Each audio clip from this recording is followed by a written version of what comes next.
Now we go back thousands of years to the Arabian deserts. Two different characters embark on a very dangerous journey between life and death, an environment with a temperature of 58 degrees Celsius during the day and minus 10 degrees at night. On top of that, the sandstorms. It is already difficult to take a single step in the desert, let alone walk through it. But these are not the real dangers. The real dangers are the bandits who block the road, rob, and steal. Both of our passengers want to reach their destinations after a long journey. First, the proud passenger, the egoistic passenger, goes down the road.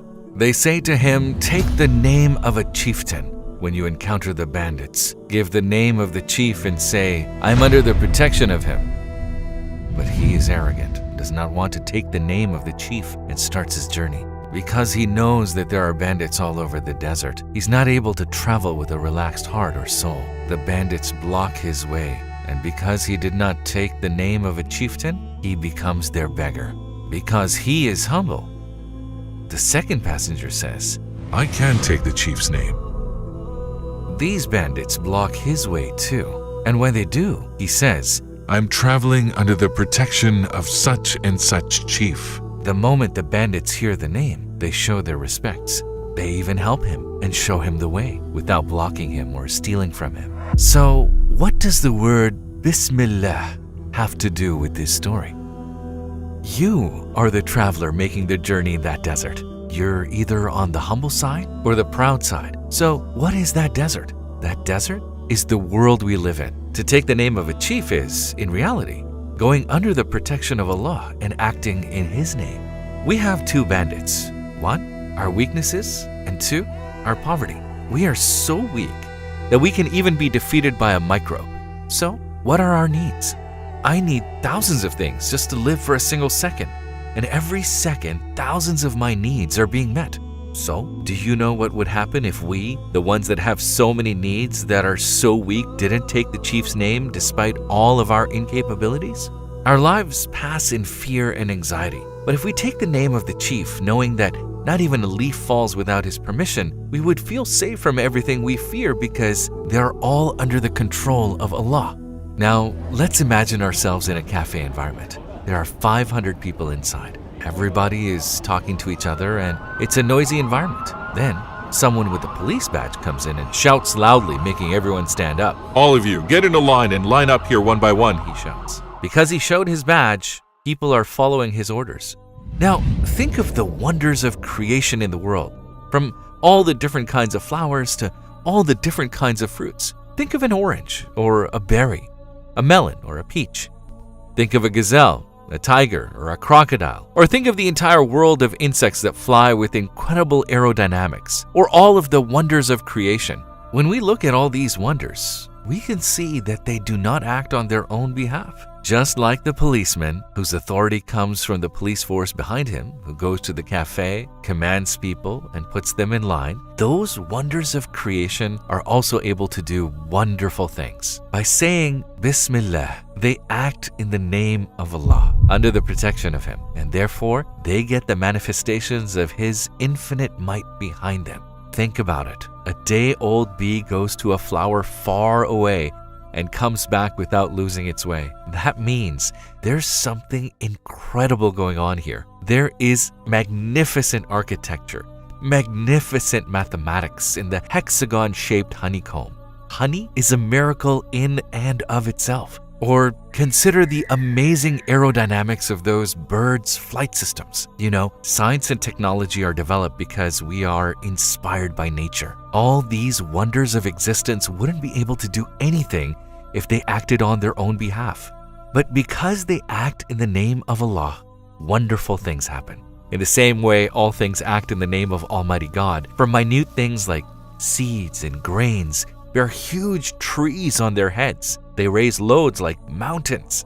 That means all trees say, "In the name of God," fill their hands from the treasure of mercy and offer them to us. All gardens say, "In the name of God," and become cauldrons from the kitchens of divine power in which are cooked numerous varieties of different foods. All blessed animals like cows and camels, sheep and goats say, "In the name of God," and produce springs of milk from the abundance of mercy. Folks, don't just say milk and move on. Imagine what the milk turns into. Think of the thousands of different kinds of cheese that all have different flavors. Think about what other things this turns into, from butter to milk, desserts, offering us a most delicate and pure food like the water of life in the name of the provider. The roots and rootlets, soft as silk, of plants, trees, and grasses say, "In the name of God," and pierce and pass through hard rock and earth. How does it do this? Mentioning the name of God, the name of the most merciful. Everything becomes subjected to them. When it acts in the name of Allah, everything becomes its servant. Now, let's think about the wonders of creation again. Think about the peach. They have wonderful aspects that appeal to our taste buds, such as taste and smell. You already know its benefits to our body. Are you aware of the fact that not only the world we live in was created to be suitable for our life, but it was also created to be hospitable, including the foods we just mentioned, and the expansion of your chest that occurs when you see a landscape or a waterfall, all of your feelings, or the smell of a Colombian coffee and the taste that it creates in your palate. When you think about all this, you say, the world is not just a livable place, it's also a hospitable place. Now, His Excellency Badi'u Zaman will connect the issue to a very interesting point. Since all things say, "In the name of God," and bearing God's bounties in God's name, give them to us, we too should say, "In the name of God." We should give in the name of God and take in the name of God. Yes, this phrase is a treasury so blessed that your infinite impotence and poverty bind you to an infinite power and mercy. It makes your impotence and poverty a most acceptable intercessor at the court of one all-powerful and compassionate. The more a person realizes how helpless he is, the better he understands the meaning of Bismillah. He understands with his whole being that, "Oh Allah, I am weak. Because I am weak, I need your power. Oh Allah, I am poor. I am needy. That is why I need you to be infinitely wealthy. I need a power that gets rid of my weakness and a wealth that gets rid of my poverty." So the human being's realization of his weakness and poverty brings the power of Allah to help. Why do we have to say Bismillah so many times during the day? It's a very good answer to this, folks. There are so many reasons why we forget Allah in our social life, school life, our business life. When a person gets used to saying Bismillah before starting everything, he remembers the real provider. So at the end of the Bismillah subject, Badi'u Zaman says, saying "in the name of God" at the start is remembrance, and "all praise be to God" at the end is thanks, and perceiving and thinking of those bounties which are priceless wonders of art, being miracles of power of the unique and eternally besought one, and gifts of His mercy is reflection. Maybe we have realized that until now we have consumed the blessings many times without paying any debt. But Allah looks at the intentions. Folks, now that we've learnt this meaning, let's pay our debts. If we do not pay them now, we may face a very serious debt in the hereafter. May Allah protect us.